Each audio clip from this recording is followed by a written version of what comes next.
right from Genesis chapter 1, right through to Genesis chapter 28, we hear of places of worship, altars are raised, but we don't hear the term house of God.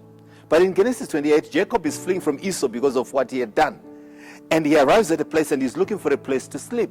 And he looks for a place suitable for him to lay down his head. But God meets with him. And when he wakes up in the morning, it's no longer an ordinary place suitable for him to sleep. He suddenly realizes and says, no, this is the house of God. Friends, what made the difference? I put it to you, friends, that the house of God is the presence of God.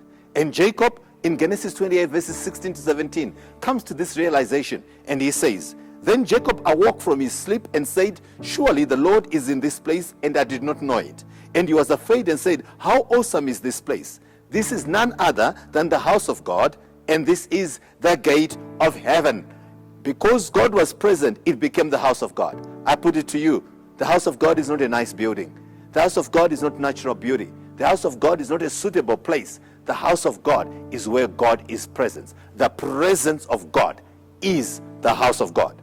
We also meet up with Jacob once again in Genesis 35 verse 15. He has returned to his land, and now he goes back to Bethel on the instructions of the Lord. And the verse says, and Jacob named the place Bethel, which means house of God, because God has spoken to him there. So we notice again that the house of God is the presence of God, and the house of God is the place where God speaks. In this season, may you abide in the presence of God. May you hear God speak, because the presence of God is the house of God. If you're in his presence, you are in his house. And remember, hear him speak. It's just such a season.